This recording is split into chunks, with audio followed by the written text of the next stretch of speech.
Hey guys, Digmbot here. Just wanted to let you know before you jump into the video that the actual video quality is not up to my normal standards due to some interesting things about the framework that Gigantic is constructed on. Fraps and DxTory and Shadowplay are unable to see and capture the game for some reason, so I had to record it in OBS with predictable results quality-wise. So I do apologize for that, but I did want you guys to see Gigantic. I will work on a solution and get you guys a much higher quality video in the future, but this game deserves some love, so I'm going to go ahead and throw this out here for you guys. See if you can get into the Gigantic beta. It is definitely worth it. Hey guys, I'm Digmbot and welcome to Gigantic. Been playing this game for a while, a very long while, actually since it was in alpha, but now the NDA is listed so we can actually take a look at it. Now, I'm gonna go ahead and say, since that Razor warning decided to pop up, recording this game has been a non-trivial challenge. One, because I'm having to monitor capture it with OBS, which is suboptimal. That's partly because a lot of the menu features aren't complete, so I can't get Fraps or Shadowplay to recognize this game right now, so we're not really going to look at the interface, menu options, anything, because a lot of this stuff is still in a state of beta flux. I will also say the other reason that recording it has been kind of a pain is because of the Xbox Live functionality that's baked into the game. This may not be the case for everybody, but in my experience, and keep in mind this is beta, the Xbox Live functionality is extremely buggy. It doesn't like to connect, it doesn't like to stay connected, and having played this game since before the Xbox Live functionality was implemented, it severely detracts from the experience of the game right now. That being said, this game is still amazing, and I'm just going to have to get used to the Xbox Live support because it's not going anywhere, but to me it's a major strike against the game in its current form. So what is Gigantic? Gigantic is an arena shooter slash MOBA slash action game by Motiga. It's an interesting game, so we'll take a look at it. The first thing we're going to do is actually take a look at the creatures and the shop. So creatures in this game are creatures that you can summon onto a point, and as you capture points they will help gather energy that you can use to assault the enemy guardian, and they will attack enemy heroes that get near them. Yeah, that sounds all complicated and stuff. What you need to know right now is that the creatures do a variety of things. This one right here will reveal enemies in the minimap. It has a howl that will daze and deal high damage. It throws fireballs, and it has a flame blast. This one creates healing pools for you. This one has a leaping attack that stuns enemies, and it makes a protected wall near its location. This will all make a lot more sense when we get into the game. So here's your shop. You can buy creatures for your loadouts. And here is your heroes. So there is a free rotation. Here they are. There are currently 6 of them. And here are all of the available heroes, including 4 on this page. Now you'll note that they cost in-game gold or rubies. The rubies are a paid currency. They're not actually active in the game yet. All these heroes have some really interesting personalities. We'll take a look at them here. So here's good old Imani, one of my favorites. Get a gigantic sniper rifle and a really bitchin' fur collar to her coat. Tighter than Swift. It's Cat. Absolutely cool character design. You'll find that all the character designs in this game are really good. Very vibrant, very original art style. I really love it. So, that being said, let's jump into a game. But before we do that, we want to draw our fortune cards. So, these are quests that you can basically take. So I have one here. It is death. If I earn 25 kills, I get plus 85 prestige and plus 80 crowns. Let's go ahead and draw another one. We have a daily draw. So earn 3 killing spree badges is HK 206. Earn 3 creature defender or guardian defender badges, so you can kill an enemy that recently dealt damage to one of your creatures or defend your guardian from a wound. I will explain in a minute. Or earn 3 nemesis or arch enemy badges. Kill or assist in killing the same enemy hero 3 or more times without them getting you back. We're going to actually take this one. So these encourage you to play the game in certain ways and also to play different heroes, which I think is great. It's a nice little quest system. Encourages you to experiment, encourages you to go around and play the objective, and I think it's a nice thing to have. You can, as you saw, draw different ones for a small ruby cost. Up here we have our friends list. Now these are people that are online in my Xbox Live, not people that are actually playing the game Another thing I don't like about the Xbox Live implementation, I find this to be a bit opaque. I don't know if these people actually have the gigantic beta on the Xbox One. So, like, there's nothing that obviously tells me that.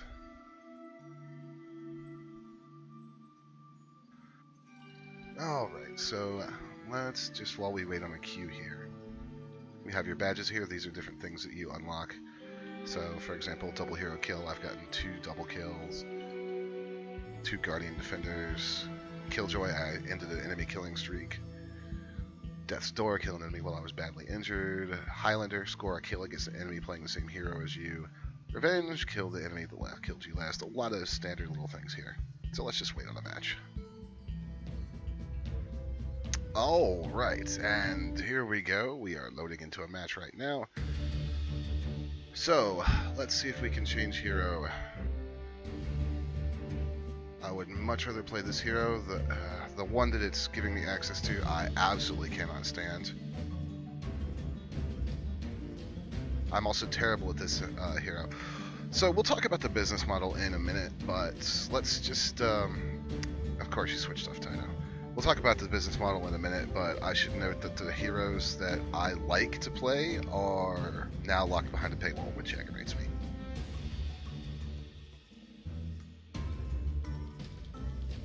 It's a pretty simple hero select screen, so we'll hop into a match here.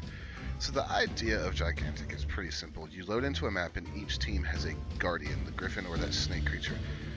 In order to defeat the guardian, you need to fill up your power bar in the top of your screen.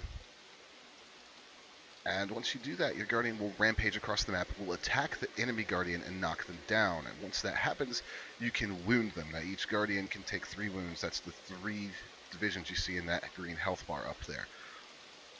Once all 3 wounds are emptied, the guardian dies and your team wins. It's as simple as that. Each match starts on your ship, and it has launch pads that will launch you to various spots. So one of the first things you want to do is summon creatures. So he's going to summon one right here, and the more people that stand around it, the quicker it will summon. And there we go. I'm going to come out here, and I'm actually going to summon one real quick, just to have that out. So we're going to summon a Cerberus. Oh, there you go. Now, there is a currency called Focus that powers your ultimate move, your focus move, and that you can also use to upgrade these creatures. So you'll see there the focus cost, so I can turn them into different things. And I have leveled up. You hold left control to level up, and this game you get to choose a talent at level 3, 7, and 9, but it has a branching leveling tree. So, for example, for our regular attack, your pet's predatory your target and slay enemies and hit. Targeting your pet heals it. So we're going to go with this one. We're going to take a talent that will, let's see, we're going to do the Amity power-up. So you'll notice the character animations for this game are really interesting and full of color. You have a health bar on the left, that's the green, and a sprint meter on the right, that's the blue. You can dodge left and right, forwards, and backwards rather, not forwards.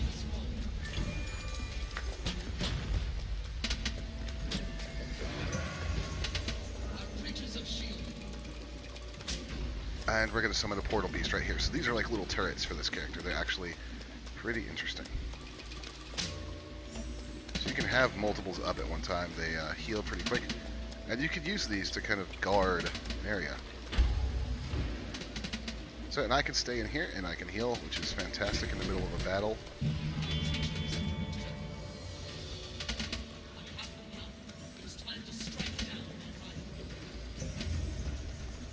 Nah, I'm going to move out of here. So you'll notice that we have filled up our bar and our guardian is rampaging. So what we're going to do is now follow it up and try to get to the enemy guardian.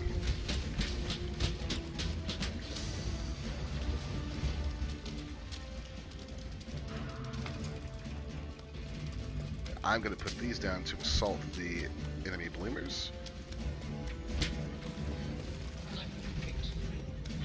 So you see our Guardian is still back there. There he goes. I'm going to go ahead and heal up. Our Guardian has gotten to the enemy Guardian, and it's vulnerable. Unfortunately, I'll never make it in time, but maybe some of our team will.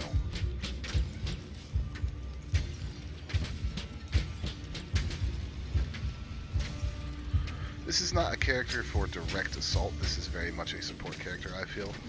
I'm planning on doing a series of videos to let you guys get a look at each character as I unlock them, but what we want to do now is fall back. Now, unlike a lot of other MOBA games, there is no basing. You're not going to press a button and actually return to base. That's not going to happen. If you want tooltips on what each ability does, if you simply come down here, so this is a beam attack that does damage. Portal Beast counters a beast that fights for us. This is a trap that'll push immediate throws. And you can also trigger the trap right away and bring your pet to you. So let's do that real quick. So there we go.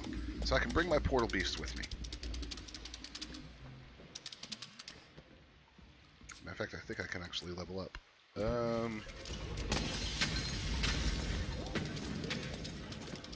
Shouldn't have been standing out in the open when I did it then.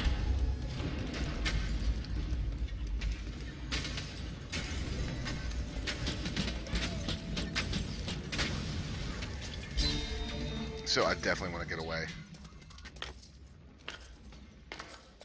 And we're out of here.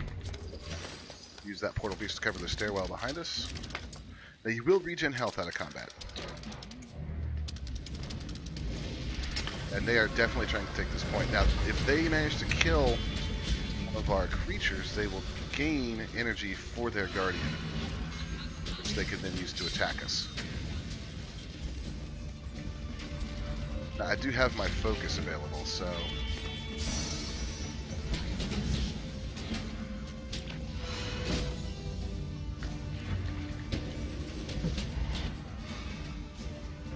we're going to place several pets right here and see if we can get some damage off on them.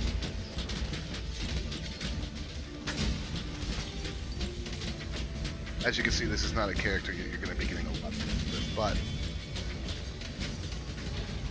there's a lot to be said for actually doing the support role.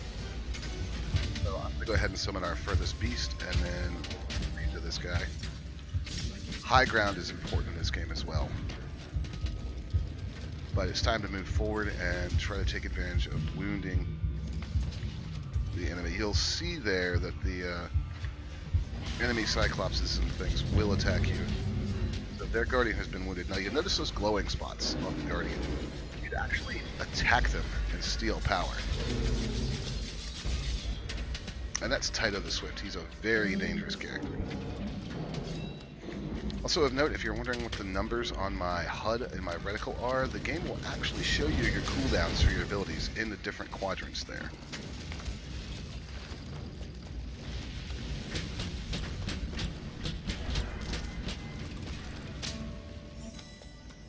So we should be able to actually get this summon off because I think I can hold this for just long enough. Nope. Oh yeah, we did hold it for just long enough. See if we can heal some.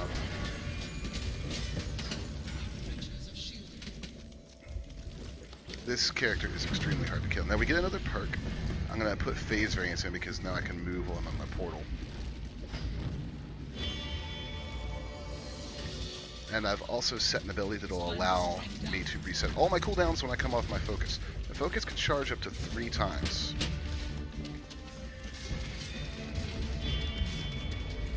So our Guardian's ready to attack. You'll notice that theirs is down a full wound, and they have almost no energy.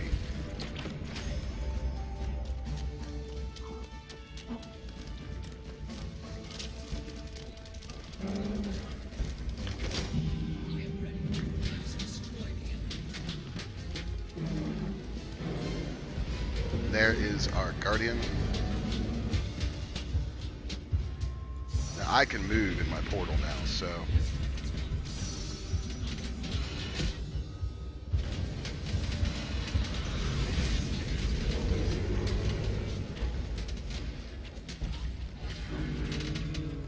I don't think I'm going to make it out of this alive, but it was well worth it for the wound.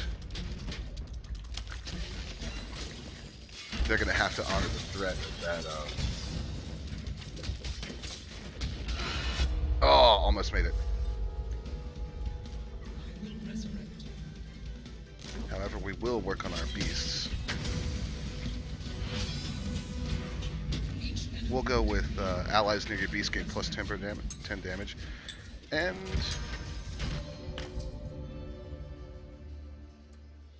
more damage, because why not? And off we go.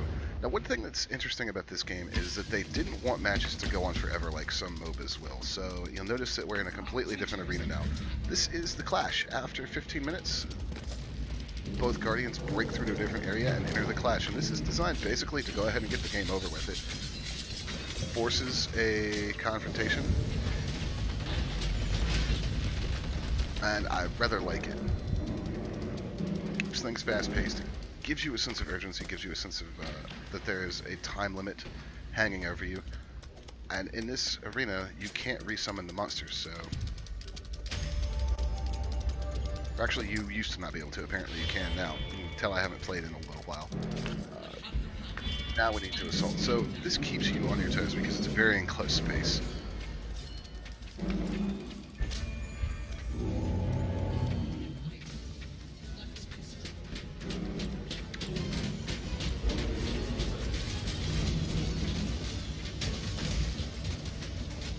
And I'm back healed. Good job, guys.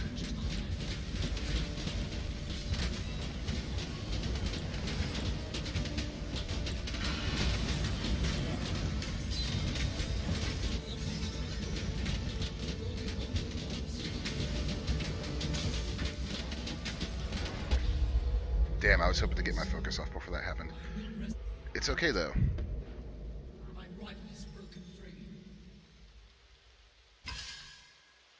If I get another level up, I will go for the Gift of Annihilation. And for some reason it won't let me switch cameras there.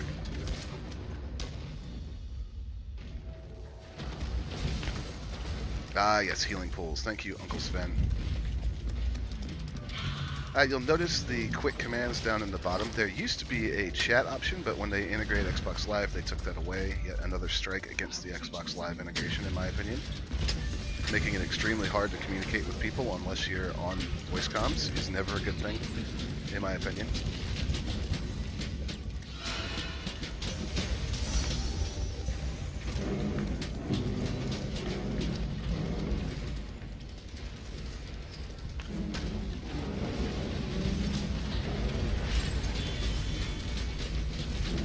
Our Guardian's advancing again.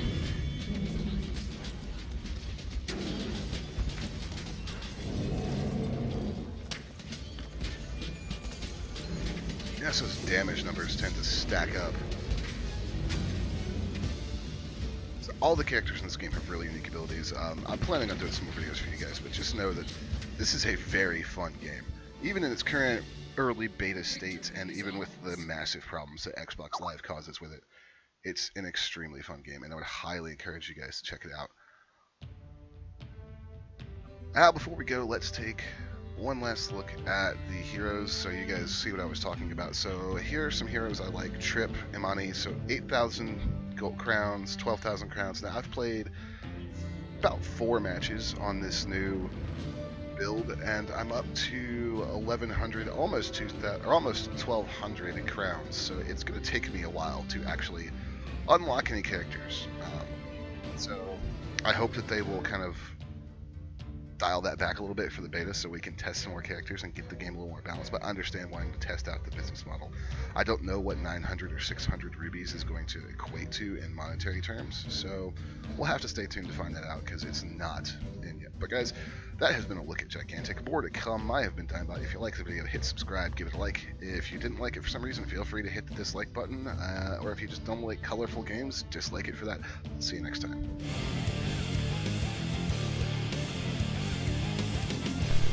Like what you saw? Click subscribe so you don't miss anything. Or click on one of these other videos.